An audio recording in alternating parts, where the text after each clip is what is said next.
So hello aspirants, a very warm welcome on the YouTube channel of analyst IAS. हमारा आज का जो topic discussion के लिए है वो है command cyber operations and supports wing, जो कि आर्मी कमांडर्स कॉन्फ्रेंस के बाद ये लिया गया है। So we'll see why news, what is this army commanders conference. इसके बाद ग्रे वॉरफेयर जोन की भी हम बात करेंगे। What is this CCOSW and इसका जरूरत क्या थी, what is the significance, other की डिसीजंस क्या थे जो इस कॉन्फ्रेंस में लिए गए। उसके बाद इंडिया के पास ऐसे कौन से इनिशिएटिव्स हैं जो वो साइबर वॉरफेयर में यूज कर सकता है। After that, we'll be coming to our today's prelims practice question, which would be based around this topic. So let's start. Why news? So Indian Army has recently decided, and it had decided to create this combat cyber operations and supports wing. इसका काम होगा to assist its formations in dealing with cyber space security challenges which are posed by the adversaries like China, Pakistan and all. So the Army Commanders Conference ये recently हुआ था और इसमें ये decision लिया गया है. What is this Army Commanders Conference? So एक बाई-एनुअल इंस्टीट्यूशनल इवेंट है जो एक प्लेटफॉर्म की तरह सर्व करता है हाई लेवल कॉन्सेप्चुअल डिस्कशंस के लिए, डिसीजन मेकिंग के लिए, इंपॉर्टेंट पॉलिसीज के लिए, इंडियन आर्मी के लिए. So the last conference discussed various agenda points, updates on the army headquarters, like progress on transformation initiatives, budget management. ये सारे काम इसके कॉन्फ्रेंस के होते हैं. अब what is command cyber operations and supports wing? तो एक स्पेशलाइज्ड यूनिट होगा इंडियन आर्मी का जिसका काम होगा असिस्ट करना formations in undertaking mandated cyber security functions में, इसका काम होगा. और ये यूनिट रेस्पॉन्सिबल होगी for safeguarding the networks and also enhancing the cyber security posture for our Indian Army. They will also facilitate better utilization of the modern communication systems, networks within the Indian Army. So this is the function of it. Army believe करती है कि this CCOSW जो है, it will help to safeguard its networks, it will help to increase the preparedness level of our army. More over ये fifth dimension of जो warfare है उसमें help करेगा. फिफ्थ डायमेंशन क्या है? पहला है land, sea, air and space, and fifth आ जाता है आपका internet, which is cyber warfare nowadays. And this step will lead to an overall strengthening of the cyber security posture of the force for both conventional operations as well as grey zone warfare operations. अब ये grey zone warfare क्या है ये मैं अगली slide में बताऊंगा. This will be instrumental in maintaining the confidentiality, integrity and availability of critical information. What is this gray zone warfare? So ये broadly आप इसको ऐसे classify कर सकते हो. It is an exploitation of operational space between peace and war to change the status quo through use of coercive actions which remain below a threshold that. मतलब कि war और पीस के बीच में ये वो ऐसा टाइम होता है जिसमें एक स्टेट कुछ कुछ ऐसी हरकतें करता है जो एक थ्रेशोल्ड लिमिट से नीचे होती हैं. In most cases, these things will prompt a conventional military response. जैसे चाइना अगर आना चाहे या साइबर अटैक्स हो, इकोनॉमिक कोएरेंशन हो, डिसइंफॉर्मेशन कैंपेन हो, इलेक्शन मेडिंग हो, मोर रिसेंटली माइग्रेंट्स का वेपनाइजेशन हो, तो ऐसी एक्टिविटीज हो, कभी कभी बॉर्डर में घुसना हो. So these are that grey zone warfare area. So it is characterized by sub-threshold activities including kinetic, non-kinetic methods and military, non-military means. Both methods are used by conventional military force and irregular proxies as well. So this is grey zone warfare. इसकी जरूरत क्या थी? ये जो framework आया है, now increasing competition from the neighbors. China और पाकिस्तान इसमें heavily इन्वेस्ट कर रहे हैं. चाइना के हेल्प से पाकिस्तान भी इन्वेस्ट कर पा रहा है. So and also they are moving towards net centrality.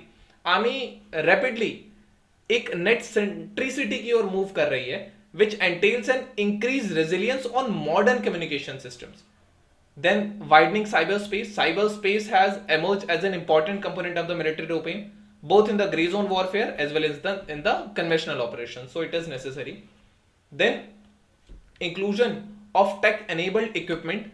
A large number of variety of new tech-enabled equipments are also being included in our Indian Army, जैसे कि tactical, mini, micro logistic drones हो गए, UAVs हो गए, drone swarms हो गए, loitering weapon systems हो गए, electronic warfare हो गया, anti-drone equipment हैं और भी ये सारी चीजें. So this is what inclusion of tech-enabled equipment is. These were the other initiatives, other key decisions which were taken in this. So This is TES entry scheme. So TES entry scheme is for entry of officers, is a model of recruitment into the Indian Army for technical positions. So this training initiatives to optimize on infrastructure, time and resource to maintain an effective and lethal fighting force were widely deliberated upon. So this is our entry scheme for the Indian officers. Now 4-year training model will also ensure that the young officers जो हैं they are available to serve the army for additional 1 year. Then there is lead directorates and test bed formations. जो 12 लाख की strong army है, it has also earmarked lead directorates and test bed formations to handle the ongoing induction as well as evolve operational philosophies for niche technologies or the new technologies. Training for Paralympic events, ये भी decide हुआ था, identify किया जाएगा और train किया जाएगा जो सिलेक्टेड मोटिवेटेड सोल्जर्स हैं for Paralympic events by training them at army sports and mission Olympic nodes in 9 sporting events. Then there is niche tech enabled equipments or the new tech enabled equipments. The army is inducting a large number of variety of niche tech enabled equipments, and these include the cross section of the tactical mini micro logistic drones. हमने देखा था अभी UAV drone हो गए, लोइटेर weapon systems हो गया, electronic warfare हो गया, लेजर्स हो गया, एंटी ड्रोन एपरेटस हो गया, ये सारी चीजें. These equipments are intended to enhance the fighting potential of the field formations. अब इंडिया के अदर इनिशिएटिव्स क्या है साइबर वॉरफेयर में? सो एक है डिफेंस साइबर एजेंसी. ये एक ट्राई सर्विस एजेंसी है जिसका काम होता है साइबर इश्यूज से डील करना और कोऑर्डिनेट करना अलग अलग एजेंसीज के बीच में, जैसे national cyber security coordinator, national technical research organisation, इन सब के बीच में ये कोऑर्डिनेट भी करवाता है. And this agency is responsible for formulating cyber doctrine, strategy, policy for the defense forces, and it also conducts joint training, exercises and operations in the cyber domain. Then Indian Computer Emergency Response Team है. ये एक national nodal agency है जो responsible है cyber security incidents के लिए और it helps to provide cyber security services to the various sectors. Then national critical information infrastructure protection centre है. ये एक नेशनल एजेंसी है for protecting the critical information infrastructure of our country, जैसे कि power, banking, defence etcetera. इसके बाद cyber स्वच्छता केंद्र आता है. साइबर स्वच्छता केंद्र को botnet cleaning and malware analysis centre भी कहते हैं.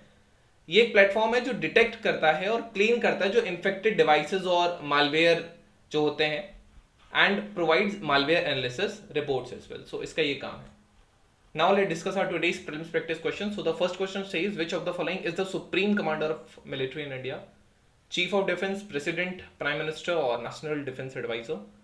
Second question says, what is the role of Command Cyber Operations and Support Wings recently seen in the news to strengthen the Army's cybersecurity to spy on China and Pakistan, a new tracking system of Army? None of the above. This was all about today's video and session. If you're new to the channel, subscribe so you can get our notifications on a daily basis. Thank you, have a nice day and stay tuned with Analyst IAS for your better preparation.